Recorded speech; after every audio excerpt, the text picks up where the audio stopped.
பாஜக கட்சி சார்பில் மாபெரும் பொதுக்கூட்டம். சிறப்புரையாற்ற வருகை தரும் தமிழகத்தின் வருங்கால முதலமைச்சர் மாநில தலைவர் திரு கே அண்ணாமலை அவர்களை வருக வருக என வரவேற்கிறோம். நாள் 25/8/2024 ஞாயிற்றுக்கிழமை மாலை 4 மணி. இடம் கோயம்பேடு மார்க்கெட் திடல். இப்படிக்கு என்றும் தேசப்பணியில் மாவட்ட தலைவர் என் தனசேகரன், மாவட்ட பொருளாளர் மத்திய சென்னை மேற்கு மாவட்டம் V Ramesh advocate. Hola! Your dream vacation to Bali starts from ₹22,999 only with GT Holidays, South India's #1 travel brand.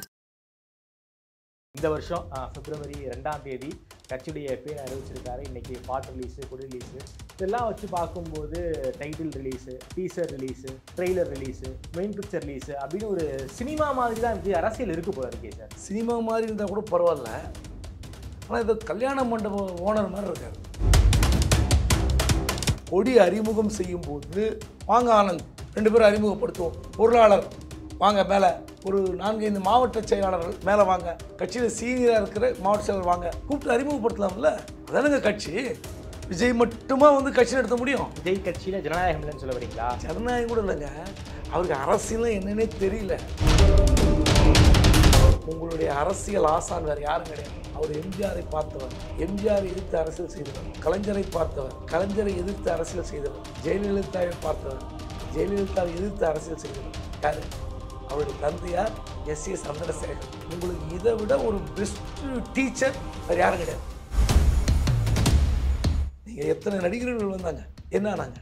காணாமல் போயிட்டாங்க. ஏன் காணாமல் போனாங்க? மக்களுக்கான அரசியல் அவங்க பேசல, தொடர்ச்சியாக களத்தில் அவங்க நிற்கல. நீ களத்தில் நிற்கணுங்க, உருண்டு பரண்டு சேரு சகதி எல்லாத்தையும் தாங்கணுங்க. 2-3 சீனியர் அமைச்சர் வந்து டிராப் ஆக போகிறாங்க, 2-3 புதிய எம்எல்ஏக்கள் அமைச்சராக போகிறாங்க அப்படிங்கிற செய்தியெல்லாம் வந்திருக்கு. விஜய் செய்தியை மட்டுப்படுத்துவதற்காக இந்த செய்தியை வந்து ஸ்ப்ரெட் பண்ணி விட்டாங்க. உண்மையிலே விஜய்க்காக திமுக பயந்து விட்டது போல தோற்றத்தை யார் ஏற்படுத்துவார்கள்? ஆதந்தமிழ் நேயர்களுக்கு அன்பு வணக்கம். இன்று நம்மோடு மூத்த பத்திரிகையாளர் திருமிகு குபேந்திரன் வந்துள்ளார். வணக்கம் சார். வணக்கம்.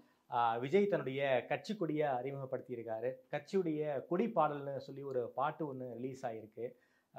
இந்த வருஷம் பிப்ரவரி 2ஆம் தேதி கட்சியுடைய பேர் அறிவிச்சிருக்காரு. இன்னைக்கு பாட்டு ரிலீஸு, கொடி ரிலீஸு இதெல்லாம் வச்சு பார்க்கும்போது title release, teaser release, trailer release, main picture release அப்படின்னு ஒரு சினிமா மாதிரி தான் விஜய் அரசியல் இருக்கு போல இருக்கே சார். சினிமா மாதிரி இருந்தால் கூட பரவாயில்ல, ஆனால் இது கல்யாண மண்டப ஓனர் மாதிரி இருக்காரு. என்ன சார் சொல்கிறீங்க? நீங்கள் கொடி அறிமுகம் செஞ்சார்ல, ஆமாம், கட்சியினுடைய பொதுச் செயலாளர் என்று சொல்லப்படுகிற ஆனந்த் அவர்கள், பாண்டிச்சேரி ஆனந்த் என்ன பண்ணிட்டு இருந்தாரு? கண்ணீர் விட்டு அழுதார் கொடி ரிலீஸ் பண்ணும்போது. அது கண்ணீர் விட்டு அழுதது வந்து கொடி அறிமுகப்படுத்துவதற்கு முன்பா அங்கே உட்காந்து அழுதுகிட்டு அவங்க அம்மாவை பார்த்துக்கிட்டு தம்சம் காட்டுறாரு, கை காட்டுறாரு. எனக்கு ஒன்றுமே புரியல. எனக்கு கட்சியினுடைய பொதுச் செயலாளர் அவர் வந்து கல்யாண மண்டப மேனேஜர் மாதிரி வச்சுருக்காருன்றது காரணம் என்னென்னா, கொடி கொண்டு வரும்போது அவர் ஒரு கட்டப்பையில் அந்த கொடியை கொண்டு வர்றார். ஆமாம் ஆமாம். கொண்டு வந்த பிறகு அந்த கொடி எடுத்துறார் அந்த பையிலேருந்து. இவர் கொடியை விரித்து காட்டிட்டு இவரே விஜய் மடித்து திரும்ப அந்த கட்டப்பைகள் போய் நிற்கிறாரு. நான் கேட்குறேன், கட்சியினுடைய பொதுச் செயலாளர் நீங்கள் அவர் நாளைக்கு அங்கே கட்சியில் இருக்கிறாரா இல்லை கட்சி விட்டு வெளியே போகிறாரா அதெல்லாம் விட்டுருங்க. கொடி அறிமுகம் செய்யும்போது கட்சியுடைய பொதுச் செயலாளரை ஒரு ஸ்டோர் ரூம் மேனேஜர், கல்யாண மண்டப மேனேஜர் மாதிரி ஒரு கட்டப்பையை தூக்கிட்டு கொடியை கொடுக்குறாருன்னா அதுக்கப்புறம் அவர் கையில் இந்த பக்கம் பிடிச்சிக்கிட்டு நிற்க வேண்டியதானுங்க. வாங்க ஆனந்த் 2 பேரும் அறிமுகப்படுத்துவோம், பொருளாளர் வாங்க மேலே, ஒரு 4-5 மாவட்ட செயலாளர்கள் மேலே வாங்க, கட்சியில் சீனியராக இருக்கிற மாவட்ட செயலர் வாங்க, கூப்பிட்டு அறிமுகப்படுத்தலாம்ல. அதானுங்க கட்சி. விஜய் மட்டுமா வந்து கட்சி நடத்த முடியும்? விஜய் கட்சியில் ஜனநாயகம் இல்லைன்னு சொல்ல வரீங்களா? ஜனநாயகம் கூட இல்லைங்க, அவருக்கு அரசியல் என்னன்னே தெரியல. அவருக்கு ஆசை இருக்கலாம். குறைந்தபட்சம் ஒரு கட்சியினுடைய கொடி அறிமுகம் செய்யும்போது முன்னாடியே ஒரு அடையாளப்படுத்துகிறார். நான் வந்து எல்லாருக்குமானவன், பொதுவானவன். ஒரு இஸ்லாமிய ஒரு பெண் இருக்கிறாங்க, ஆமாம், அந்த அம்மாவை கூப்பிட்டு அறிமுகப்படுத்துங்க கொடியை. அது எவ்வளோ பெரிய அடையாளமாக இருந்திருக்கும் உங்களுக்கு. நீங்கள் மேடையில் உங்கள் அப்பா அம்மாவுக்கு முன்னாடி ஒரு 4 பேர் அங்கே வரிசையில் உட்காந்துருக்கீங்க, சரி, மேலே வந்தீங்க, ஒரு பொதுச் செயலாளர், கொள்கை பொறுப்பு செயலாளர் யாராவது இருப்பீங்கள்ல, அவங்களாம் இருந்தால் என்ன உங்களுக்கு? ஒன் மேன் ஷோ, ஹீரோயிசம், இது எடுபடுமா? நீங்கள் கட்சியோட பொதுச் செயலாளர் அந்த லெவலில் தான் நீங்கள் வச்சுருக்கிறீங்கன்னா என்ன அர்த்தம்? அவர் விஜய் பெயரை சொல்ல மாட்டார், தளபதி பெயர் கொண்டவர். ஆமாம். அப்போ யோசித்து பாருங்க, நீங்கள் திராவிட கட்சிகளுக்கு மாற்றாக உங்களை யாராவது எதிர்பார்த்தால் அது ஏதோ பொருள் இருக்கா? நான் என்ன கேட்குறேன், அண்ணன் விஜய் இல்லை தம்பி விஜய் அப்படின்னு அவர் சொல்கிறதுக்கு திராணி இருக்கா? தெம்பு இருக்கா அவருக்கு? சொல்லணுமா இல்லையா? அப்போது நீங்கள் அதே மாதிரி தானே நீங்கள் பாதுகாக்கிறீங்க, தலைவர் பெயரை சொல்லக்கூடாது, அப்போ தலைவருக்கு ஒரு அடைமொழி வேண்டும் அப்படின்னா எப்படி நீங்கள் இந்த 2 கட்சிகளுக்கு மாற்றம் இருக்க முடியும்? முடியாதுல்ல. அப்போது நீங்கள் தைரியமாக உங்கள் பெயரை சொல்லி அழைக்கிற ஒரு நபர் இருக்கணும், இல்லை உங்கள் பெயரை சொல்லி தலைவர் விஜய் அப்படின்னு சொல்லக்கூடிய தகுதியாக இருக்கணும். நீங்கள் உங்கள் பெயரை சொல்லுகிற அச்சப்படுகிறார், உங்கள் பக்கத்தில் கொடி அறிமுகம் செய்யும்போது மேனேஜர் மாதிரி ஓரமாக கட்டை வச்சுன்னு ஓரமாக நிற்கிறார். அப்போது யோசித்து பாருங்கள், நீங்கள் என்ன சொல்கிறீங்க, கரைப்படியாத ஒரு கட்சியாக நாட்டில் செயல் பண்ணுன்றீங்க. சரி, உங்களுக்கு பணம் தேவையில்லை, புகழ் தேவையில்லை, எல்லாம் வந்துடுச்சு. விஜய்க்கு சத்தியமாக ஒரு பைசா கூட தேவையில்லை. மற்ற அரசியல் கட்சிகளுக்கு பணம் தேவை, லஞ்சம் வாங்கலாம், ஊழல் பண்ணலாம், அந்த மாதிரியான எதுவுமே கிடையாது அப்படின்னு ஒரு நினச்சிருந்தாருன்னா அப்போ எப்படி என்ன சொல்லணும், இவங்களாம் மேலே கொண்டு வந்துருக்கலாமில்ல, ஒரு 10 பேர் அறிமுகப்படுத்திருக்கலாமில்ல. இவங்க மாயவரம் நகர செயலாளர், அல்ல மயிலாடுதுறை ஒன்றிய செயலாளர், அல்லது தஞ்சாவூர் மாவட்ட செயலாளர், ஒரு 4 பேரை படுத்தி கொண்டு வந்திருக்கலாம். சரி, கொடியை நீங்கள் அறிமுகப்படுத்தினீங்க, கொடியுடைய வரலாறை பின்னாடி சொல்கிறேங்கிறீங்க, மாநாட்டில் சொல்கிறேன்னு சொல்லியிருக்காரு. ரைட், அது உங்களோட உரிமை. அது நம்ம சொல்லலை. ஏன் சொல்லணும்னா, குறைந்தபட்சம் அந்த கொடியை பற்றி ஒரு சின்ன ஒரு எண்ண ஓட்டத்தை அந்த ரசிகர்கள் மத்தியில், உங்கள் கட்சி நிர்வாகிகள் மத்தியில் சொன்னீங்கன்னா அவன் கொடி கட்டிட்டு போகும்போது பெருமையாக சொல்லுவான். அவர் சொல்கிறாரு, கொடி அறிமுகப்படுத்தியாச்சு, அது கொஞ்சம் கெத்தா அப்படிலாம் வச்சுக்கிட்டு போங்கன்றாரு. அந்த கொடியை பற்றின விமர்சனங்கள் எப்படி வரும் என்பது எல்லாருக்கும் தெரியும். நேற்றே எல்லாம் போட்டு கிழின்னு கிழிச்சிட்டான்.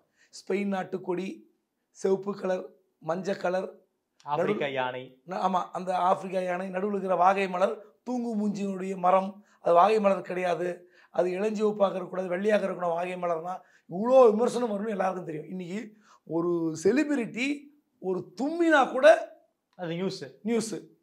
அவருக்கு ஒரு பொது இடத்துல தும்மிட்டார்னு வச்சுங்களேன், உடனே அவருக்கு ஏதோ ஒரு நோய் விட்டதுன்னு சொல்லுவான் அடுத்த நிமிஷம். ஆமாம், வேறு ஏதோ ஒன்று பரப்புவாங்க.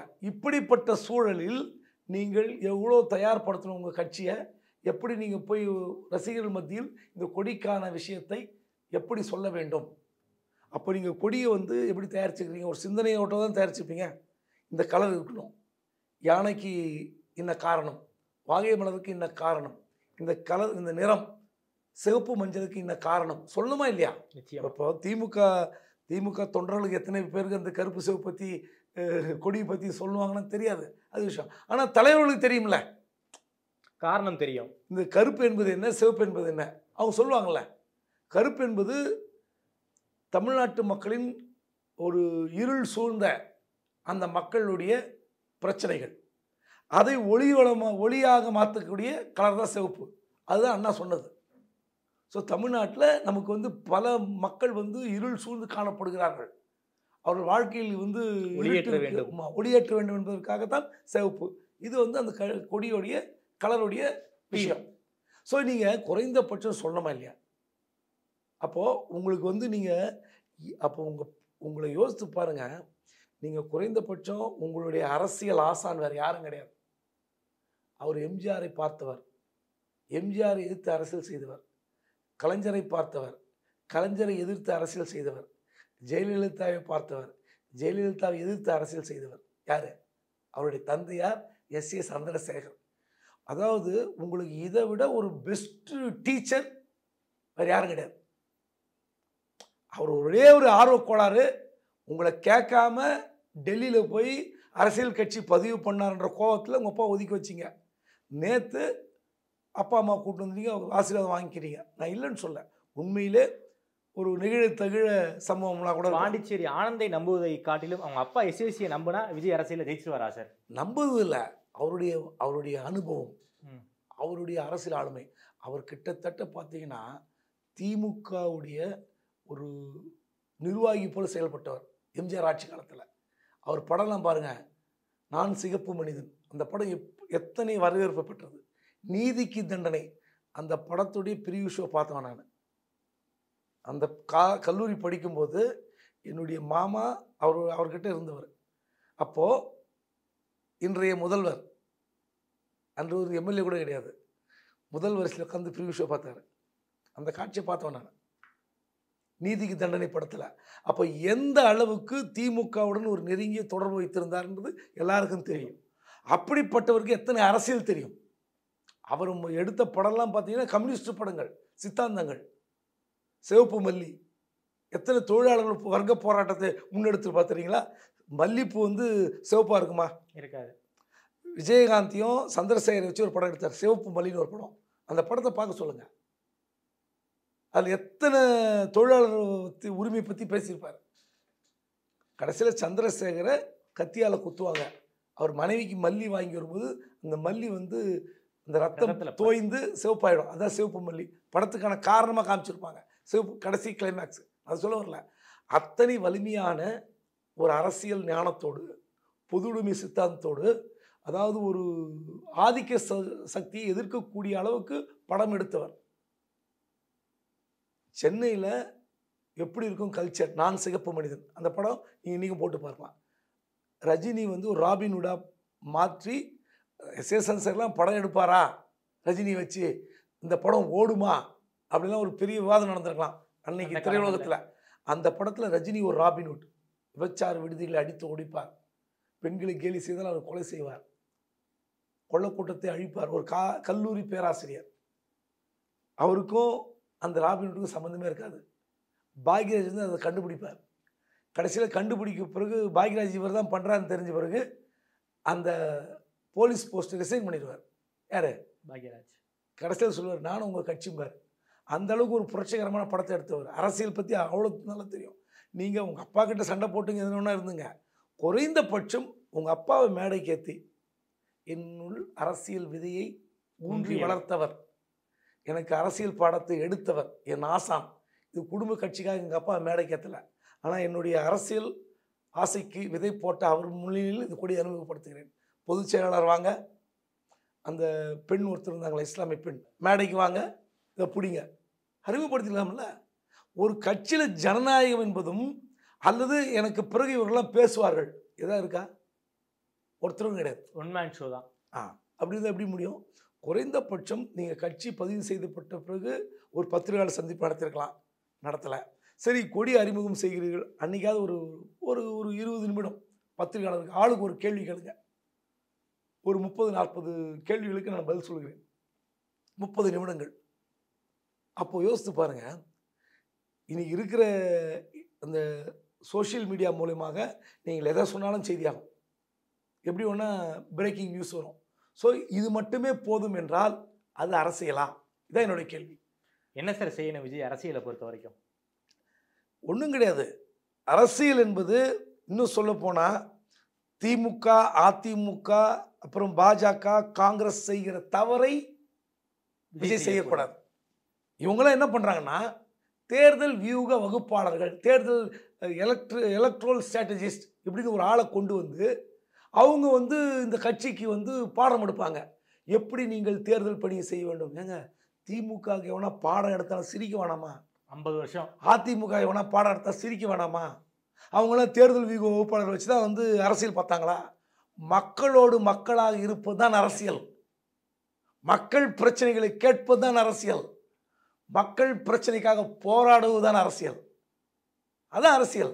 அதை விட்டுட்டு நீங்கள் என்ன பண்ணுறீங்க, தேர்தல் ஸ்ட்ராட்டஜி வச்சுட்டு அவன் வந்து சொல்லுவான், இப்படி அடி, தாமரை எதிராளியா, தாமரைக்கு இப்படி பதில் சொன்னாரா, உடனே அவருக்கு ஒரு கவுண்டர் போடு.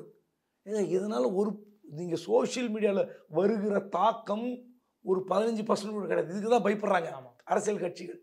20% கிடையாது. நான் உதாரணம் சொன்னால் ரொம்ப கொச்சையாக போயிடும். நீங்கள் நம்ம இப்போது ஏதாவது ஒரு செய்தி ஃப்ளாஷ் ஆகுதுல்ல, நீங்கள் ரோட்டில் போகிறவங்ககிட்ட கேட்டு பாருங்கள், தெரியாது, ஒன்றுமே தெரியாது. அன்றைக்கி தேர்தல் நேரத்தில் என்ன பிரச்சனைகளை அணுகுகிறானோ கூட்டணி பலமோ அதை வச்சு ஜெயிக்கிறாங்க.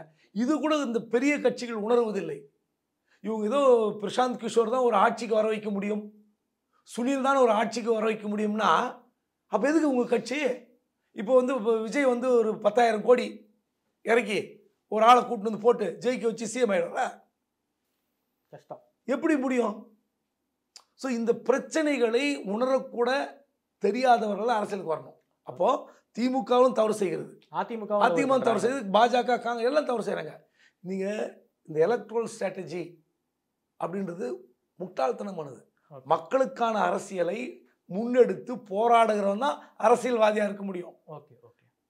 அப்படி பிரச்சனையை அணுகுவது விட்டு இவங்க நினைக்கிறாங்க மீடியா தேவையில்லை, விளம்பரம் கொடுத்தா மீடியா போட போகிறான், நமக்கு ஜாலரா அடிக்க போகிறான்.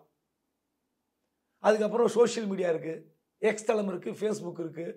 ஒன்று அறிக்கை விட்டால் போட எல்லாம் நம்ம தான் ரெடியாக இருக்கோமே. பிரேக்கிங், விஜய் திருமாவளவனுக்கு வாழ்த்து சொன்னார், விஜய் திருமாவளவனுக்கு வாழ்த்து சொன்னார். ஃபோன் கூட ஒரு ஃபோன் பண்ணி சொல்லி அவங்க கட்சி சொல்லுவாங்க.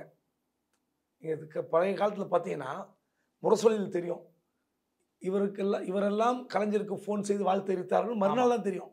ஆனால் இன்னைக்கு எப்படின்னா உடனே பிரேக்கிங். ஏன்னா அவங்க ட்விட்டரில் போட்டாங்கல்ல, விஜய் சொன்னால் போதும் உடனே கட கட கட கடன்னு அடிக்க பிரேக்கிங். இதுதான் செய்தி, இதுதான் பரபரப்பு.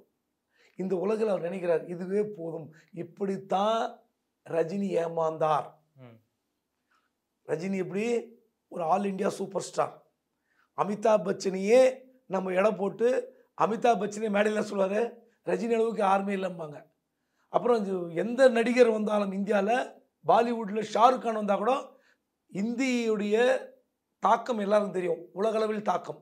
இந்தி படம் பாலிவுட் 200-300 கோடிகளில் 10 ஆண்டுகளுக்கு முன்பே எடுக்கப்பட்ட படங்கள். அந்த ஷாருக் கான் கூட ஹீரோ, சூப்பர் ஹீரோ கூட ரஜினிகாந்த் பார்த்தா பயந்துருவார், ரஜினி பாட்டை வைப்பார் படத்தில், ரஜினி படத்தை வச்சுப்பாங்க. அந்த அளவுக்கு ஒரு சூப்பர் ஸ்டார் ரஜினி. அவரையும் இப்படித்தான் கொண்டு நிறுத்தி நடு ரோட்டில் விட்டு போனாங்க. நீங்கள் கை காமிச்சால் போதும், தலை காமிச்சால் வாய்ஸ் கொடுத்தால் போதும். ஆமாம், ஆட்டோ டிரைவர் ரெடியாக இருக்கார், அயன் பண்ணுறவர் ரெடியாக இருக்கார், எல்லாம் உங்களுக்கு. இதுதான் பிரச்சனை. தேர்தல் வியூக வகுப்பாளர்கள் ஏதோ ஒரு ஊருகா மாதிரி, மெயின் டிஷ் நீங்கள் இல்லை. அவங்க கொடுக்குற ஐடியா வச்சுலாம் நீங்கள் தேர்தலை ஃபேஸ் பண்ணி ஜெயிக்க முடியாது அப்படின்னு ரஜினி களத்தில் இறங்கியிருப்பாரு. ஏன் இறங்கல? அப்போ யாரோட இறங்கிடலாமே. நீங்கள் எத்தனை நடிகர்கள் வந்தாங்க, என்ன ஆனாங்க? காணாமல் போயிட்டாங்க. ஏன் காணாமல் போனாங்க? மக்களுக்கான அரசியல் அவங்க பேசல, தொடர்ச்சியாக களத்தில் அவங்க நிற்கல. நீ களத்தில் நிற்கணுங்க, உருண்டு பரண்டு சேரு சகதி எல்லாத்தையும் தாங்கணுங்க. சும்மா இன்னைக்கு இருக்கிற அரசியலை நம்பி அவர் களமிறங்குறார், தப்பு கிடையாது. அரசியல் வரணும், தூய்மைப்படுத்த வேண்டும், அவர் ஒரு மக்களுக்கு ஒரு நன்மை செய்யலாம், தப்பு கிடையாது.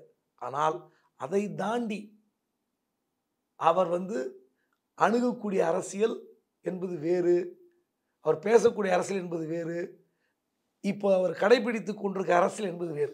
நேற்றைக்கு விஜய் கட்சியினுடைய கொடி அறிமுகம் செய்யப்பட்டுக்கிட்டு இருக்க விழா நடந்துகிட்டு இருக்கு. அதே நேரத்தில் எல்லா செய்தி ஊடகங்களும் அமைச்சரவையில் ஒரு மிகப்பெரிய ஒரு மாற்றம் இருக்க போகுது, 2-3 சீனியர் அமைச்சர் டிராப் ஆக போறாங்க, 2-3 புதிய எம்எல்ஏக்கள் அமைச்சராக போறாங்க அப்படிங்கிற செய்தியெல்லாம் வந்திருக்கு. சிஎம் கிட்ட செய்தியாளர்கள் கேட்குறாங்க, நீங்கள் சொல்லி தான் எனக்கு இந்த செய்தியே தெரியும், எனக்கு தெரியாது அப்படிங்கிற மாதிரி சிஎம் ஒரு சர்க்காஸ்டிக்காக ரிப்ளை சொல்கிறாரு. என்ன சார் நேற்று நடந்துச்சு? விஜய் செய்தியை மட்டுப்படுத்துவதற்காக இந்த செய்தியை ஸ்ப்ரெட் பண்ணி விட்டாங்களா நேற்றைக்கு? அதாவது மூத்த அமைச்சர்கள் யாருமே இந்த மாதிரி செயலை செய்ய துணிய மாட்டார்கள். திமுக தலைமை இந்த செயலை செய்யலை. ஆனால் யார் செய்தார்கள்? ஒரு அரசு துறையினுடைய ஊழியரோடு ஒரு பிரிண்ட் மீடியாவில் அந்த செய்தி வர வைக்கப்படுகிறது, வாட்ஸ்அப்பில். அந்த செய்தி அப்படியே டிவிக்கு மாறுது. அப்புறம் ஃப்ளாஷ் நியூஸ், பிரேக்கிங் நியூஸ், 3 அமைச்சர்கள் பதவி பறிப்பு. இதெல்லாம் யார் செய்ய முடியும்? நான் சொன்னேன்ல, யார் தவறு செய்கிறான்னு சொன்னேன்ல, தேர்தல் வியூக வகுப்பாளர்கள். அவர்களுடைய கொஞ்ச நேர அறிப்பு. இது கொஞ்ச நேர அறிப்பு. விஜயுடைய அந்த கொடி அறிமுகத்தை, செய்தியை தடை போட வேண்டும். முடிஞ்சுதா? இல்லை. அவர் 9:15 கொடியை அறிமுகப்படுத்திட்டு பேசி முடிச்சிட்டாரு. 9:35 பிரேக்கிங் மாறுது. யார் பண்ண வேலை? திமுகவுடைய ஒரு ஆதரவு கூட்டம், இணையதள கூட்டம். ஐடிவிங்கா சார்? வேற என்ன சொல்றது? ஐடிவிங்கு இல்லை இணையதள கூட்டம் இல்லை ஆதரவாளர் கூட்டம். வேற யாரும் திமுக யாராவது பண்ணியிருப்பாங்களா? அதை எல்லா அமைச்சர்களும் பத்திரிகையாளர்களை தொடர்பு கொள்கிறார்கள். என்னங்க நடக்குது? ஓ, அமைச்சர்களுக்கே தெரியாத இந்த செய்தி. கிரீன்வேஸ் ரோட்ல இருக்கிற பல அமைச்சர்களுக்கு ஷாக்கு. ஓ, இது என்னங்க இப்படி ஒரு புது செய்தி? எல்லா டிவியும் பிரேக்கிங் போடுறாங்க, எல்லா டிவியும் பிரேக்கிங் போடுறாங்க. எப்படி முடியும்? வாட்ஸ்அப்ல யார் இது பரப்பியது? அரசினுடைய விளம்பர செய்தித்துறையோட ஒரு அதிகாரி ஒருவர் போடுகிறார். ஏன் சொல்லி போடுறாரு? யாருக்காக போடுறாரு? நீங்க விஜயோடைய செய்தி இருட்டடிப்பு செய்வதற்காக இந்த ஒரு அரை மணி நேர மகிழ்ச்சி இருக்குல்ல, அது யாருடைய? அதான் சொன்னேன், இதுதான் தேர்தல் வியூகத்துடைய ஒரு குயிக், அதாவது சேட்டைன்னு சொல்லுவோம்ல, சேட்டை, அதுதான் இது. இது வந்து மிக மிக மலிவான ஒரு மட்ட ரகமான செயல். நீங்க ஒரு பிரேக்கிங் நியூஸ் போடுறீங்க, அதுல கொஞ்சமாவது ஏதாவது ஒரு ரியாலிட்டி இருக்கணும். நீங்க சாயங்காலத்துல குறைந்தபட்சம் ஒரு அமைச்சரவை இலாக்கா மாற்றமாக இருக்கணும். பதவி பறிக்க வேணாம், புதிய அமைச்சர்கள் வந்து பதவியேற்க வேண்டாம். குறைந்தபட்சம் தலைமைச் செயலாளர் முருகானந்தம் அவர் 4 மணிக்கு கவர்னரை போய் சந்திக்கிறார். அந்த செய்தி காலையில் ஒருத்தர் போடுறார். தலைமைச் செயலாளர் வந்து பதவியேற்ற பிறகு மரியாதை நிமித்தமாக புரோட்டோகால் என்ற அடிப்படையில் போய் டிஜிபியும் தலைமைச் செயலாளர் மட்டும்தான் தமிழ்நாட்டில் கவர்னர் போய் பார்ப்பாங்க, அனுமதியோடு போய் பார்ப்பாங்க. நான் தான் சிஎஸ்ன்னு கை கொடுத்து வருவாங்க. இது ஒரு சம்பிரதாயம், சடங்கு. இந்த செய்திக்கு கண்ணு காது மூக்கு எல்லாம் வச்சு ரெக்கை கட்டி செய்தி ஒரு அதிகாரி போடுறாருன்னா, அந்த தலைமைச் செயலாளர் வந்து அமைச்சரவை மாற்றத்துடன் போய் கவர்னர் சந்திக்கிறாருன்னு போடுறாங்கன்னா, அதை பத்திரிகையாளர் நம்புகிறார்கள் என்றால், அது மீடியாவில் இருக்கிற பெரிய டாப் பீப்புள் நம்புகிறார்கள்னா நம்ம யாரை குறை சொல்கிறது? எவ்வளோ பெரிய போலி, எவ்வளோ பெரிய வதந்தி, அது உறுதிப்படுத்தக்கூடிய அளவுக்கு கூட வந்து உங்களுக்கு வந்து தொடர்பு இல்லையா? சோர்ஸ் வச்சிருப்பாங்க நிச்சயம். அதான் கேட்குறேன், அந்த தொடர்பு இல்லாமல் தான் நீங்கள்லாம் பத்திரிகையில் வந்து முன்னணியில் இருக்கீங்களா? இதெல்லாம் மக்களை வந்து ஏமாற்றுகிற செயல், உங்களை நீங்களே ஏமாற்றிக் கொள்கிற செயல். ஏதோ பிள்ளையார் பால் குடிச்சாரு அப்படின்னா நம்ம கேலி பண்ணிட்டு போயிடுவோம். 90 ஆரம்பத்தில் உங்களுக்குலாம் நீங்கள் ஸ்கூல் கூட பிறந்திருப்பீங்களான்னு தெரில, பிள்ளையார் பால் குடித்த செய்தி உலகம் பூரா ஒரே நேரத்தில் தலைப்பு. ஒரு பூகம்பம், ஒரு புயல், இல்லை ஒரு மிகப்பெரிய விபத்துன்னா இந்திய உலகம் முழுவதும் எல்லாத்துலேயும் மீடியாலையும் வரும். ஆனால் பிள்ளையார் பால் குடித்தார், அமைஞ்சகர பிள்ளையாரும் பால் குடித்தார், அமெரிக்காவில் இருக்கிற பிள்ளையாரும் பால் குடித்தார், இப்படி ஒரு பொய் செய்தி. இது வதந்தி. அப்படி இதெல்லாம் இந்த அமைச்சரவை இலாக்கா. நீங்கள் மாற்றம், அமைச்சர்கள் பதவி பறிப்பு, 3 சீனியர் அமைச்சர்கள் வந்து வெளியேற்றம், இப்படியெல்லாம் நீங்கள் சொல்கிறது உண்மையிலே விஜய்க்காக திமுக பயந்து விட்டது போல தோற்றத்தை யார் ஏற்படுத்துவார்கள்? நீங்கள் சொல்கிறீங்க தெரியுமா, இந்த கட்சியினுடைய தாத்பரியம், கட்சியினுடைய அடித்தளம், இது எதுவுமே தெரியாத நபர்கள் சிண்டு முடித்த வேலை தான் இது. ஓகே, ரொம்ப நன்றி சார். குறிப்பாக விஜய் அரசியல் ஆரம்பித்து கோட்டை வட்டாரங்கள் நடக்கக்கூடிய ஒரு பல முக்கியமான விஷயங்களை ரொம்ப வெளிப்படையாக போட்டு உடச்சிருக்கீங்க. நேரம் கொடுத்து பேசியமைக்கு நன்றி. நன்றி சார்.